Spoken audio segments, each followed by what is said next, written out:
That's what this country's all about. Today's News Talk, TNT.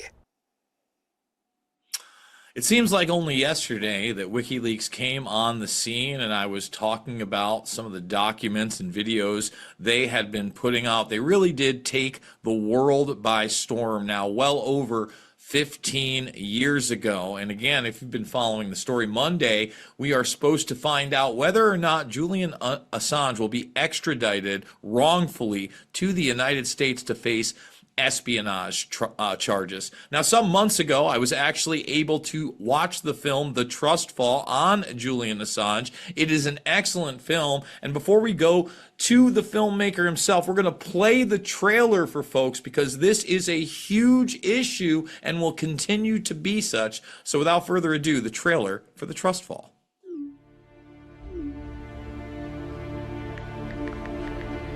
This is generally the view of people, though we don't know much about Assange. But you should know, because whether you know it or not, he is fighting for you. For your courage and leadership and tenacity in journalism and publishing. Since 2010, Assange has been held in progressively narrower, darker, colder, and crueler spaces. He has been detained since the 7th of December 2010 in one form or another. And we are now here after years of imprisonment. WikiLeaks is a non-state hostile intelligence service. I think the man is a high-tech terrorist. A high-tech terrorist. A traitor, a treasonous. He has to answer for what he has done.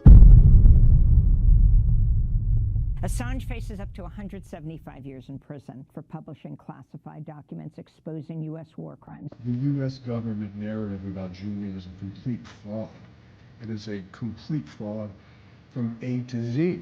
Julian took on the most powerful countries in the world, basically all of them. We now have confirmed that there were plans to kidnap Julian here in the center of London, or even assassinate him. No one who instigated that illegal and immoral war has been brought to justice. But the grunt sits behind bars. If wars can be started by lies, these can be started by truth. Julian Assange is a hero. What if everything we thought we knew about somebody was a lie? Would we be willing to go on a new journey of understanding? This is a story of deception, lies, bravery, and a man who risked everything to bring the truth to light. Mr. Assange shows all the symptoms that are typical for a person that has been exposed to psychological torture over a prolonged period of time. He looked at me intensely and said, "I hate to say this." He then hesitated, visibly troubled and searching for words. And then he finally said, "Please, save my life." May future generations have the ability to speak without restraint. May our children and their children know truth and have access to information that leads to justice. Wherever Julian goes, free speech goes with him. If there is a bird that is about to take flight, stretch her wings and rule the skies, may it be a peaster and no longer a bold eagle.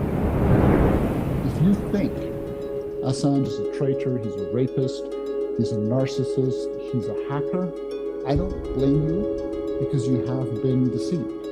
And if you think you've not been deceived, that's normal because otherwise it wouldn't be deception.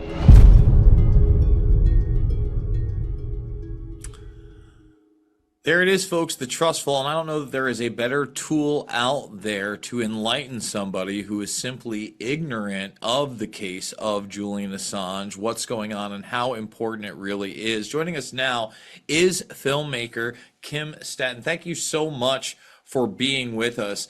Now, before we get to the update on, Monday and whether or not he will be extradited to the United States, First of all, why did you make this film, and how can people see it? Because it really does need to be shared across the board, especially if they do rule to extradite him to the United States. I mean, at that point, we've really lost. I mean, the final nail in the coffin of free speech in this country and around the world may have been had.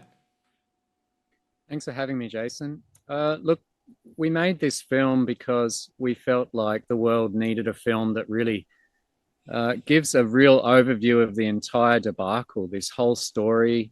Why was the innovation of the WikiLeaks technology and the website that could never be shut down, why was this so significant in relation to press freedom, free speech in the world?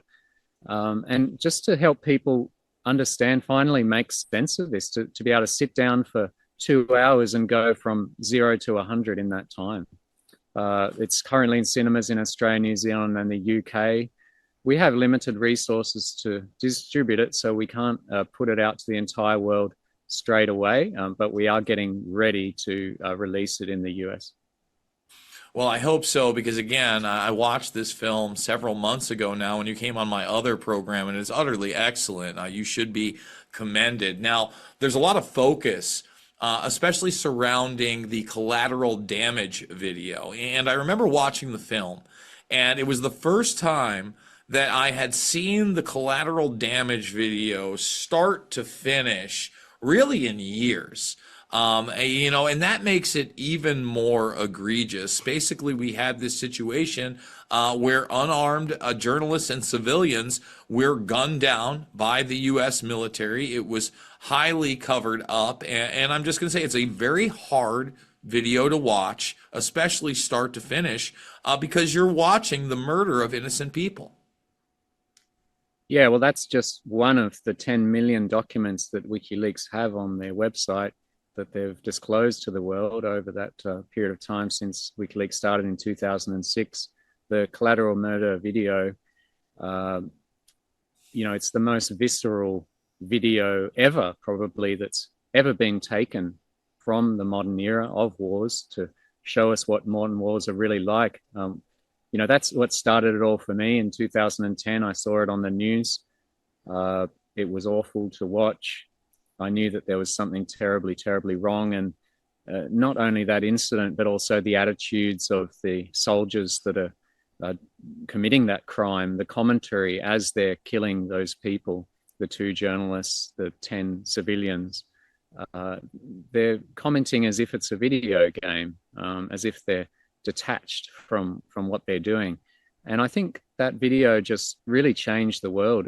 Even for people that haven't seen it, it's had a massive effect on the way that we understand modern wars. And there's many examples of how WikiLeaks have influenced the world. And the Ashaki massacre is another one.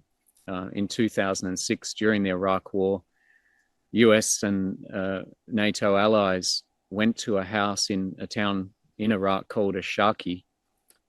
They killed 11 people, 4 women and 5 children, including 4 women and 5 children under the age of 5, with the youngest being a 5-month-old baby. The autopsy showed that they had handcuffed all of them and shot them in the head. And when WikiLeaks disclosed this as part of the diplomatic cables, Cablegate as it's called, when that information got to the Iraqi government, they quickly made the decision to end the immunity deal that they'd given to the US government, deny them any military bases in Iraq, and ask them to leave. And that was basically the end of the Iraq war. So leaks can end wars. And what we all need to understand is that Assange is on a mission to bring about more justice in the world and end wars through revealing information, through revealing war crimes and corruption. We got to take a quick break, but I want to reiterate that, up until, You know, even him going into Belmarsh when he was in the Ecuadorian embassy and they released the OPCW documents that clearly showed that there was no chemical attack in Duma. You know, that was a big wake-up call to people. So, you know, WikiLeaks is still the most relevant outlet with 100% accuracy out there. We got to take that break for the headlines. More with Kim Staten after this. What time is it? Now, TNT Radio News. You know what time it is? Yeah! Time to read some news. For TNT, this is James O'Neill. Former President Donald Trump attended his son Barron Trump's high school graduation in Florida, taking a break from his ongoing New York criminal trial. The graduation took place at Oxbridge Academy in Palm Beach. During a meeting in Beijing, Russian President Vladimir Putin and Chinese President Xi Jinping committed to deepening cultural ties and combating cancel culture. This meeting marks Putin's first state visit since his re-election for a fifth term. We're the pinup boys and poster girls for free speech. We just don't look as impressive as Vladimir Putin shirtless on a horse. Yeah, 24/7, 365. We never stop sifting fact from fiction, misinformation from the truth, from government overreach to the latest on mandates, big tech censorship to propaganda gone mad. Listen to TNT Radio and get the news and views direct from our expert presenters and commentators anywhere you go. Ask Alexa or Google to play TNT Radio or download the TNT Radio app for free from the App Store or Google Play. Today's News Talk. This is TNT Radio. We are talking Julian Assange, or the filmmaker behind The Trust Fall. Now, Monday, we are finally supposed to come to this crescendo as to whether or not Julian Assange will be extradited to the United States. This has been a very long and arduous process. I would argue he did not get proper due process. I believe he's been in Belmarsh now 5 years, correct? Yeah, just past 5 years in solitary confinement, a 6-meter square cell, 22 hours a day. And it's an absolute travesty. And under various human rights agreements, including the United Nations Mandela laws updated in 2015, if someone is in solitary for 22 hours or more a day, that is considered torture. I mean, it's obvious torture. Some of the punishment is obviously the process and really getting here. You know, I remember it's probably 2 or 3 years ago initially when the judge had ruled that Assange could not be extradited to the United States because they could not guarantee his safety. In other words, that he would not be able to take his own life. Obviously, that was appealed. The U.S. government said, no, no, no, we're going to make sure that he is not going to be able to commit suicide. And now through the process, we are here to that final ruling. What can we expect? What do you think will happen on Monday? Well, you know, on the 20th and 21st of February, it was expected there would be a decision as to whether Assange could be extradited or whether another appeal would be heard. And on those days, the UK High Court asked the US for assurances on 3 points, and they had 7 weeks to provide those assurances. The 3 points were essentially one, that Assange would, if put on trial in the US, he wouldn't be his sentence couldn't be upgraded to a death penalty. 2, that he, as an Australian citizen, would still be able to access free speech protections, First Amendment protections. And 3, that as an Australian citizen, he wouldn't be prejudiced against. The US came back on the exact day that those assurances were due with a little 3-page document. They basically, on the question as to whether he would be subject to the death penalty, they gave a sort of a standard assurance, which, let's keep in mind that if he is tried in the US and found guilty of these bogus 18-count indictment, he would be possibly given a sentence of 175 years, which is a virtual death sentence.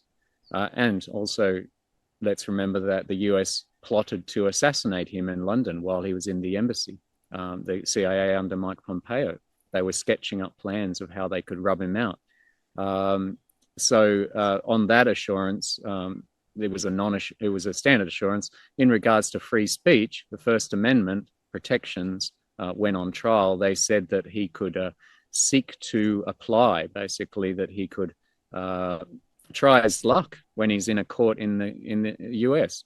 So a non-assurance there. And I think based on that, most people expect that the High Court is going to deny his extradition, which would sound like a good turn of events, except let's remember that Assange will then be kept in solitary 22 hours a day for probably 6 months. It's very interesting if you look at the timeline of that, because with this decision on Monday, if they decide to allow the appeal if the UK court allows the appeal of Assange's offence, it'll be another 6 months. If you add 6 months to Monday, it takes you 2 weeks neatly past the next US elections.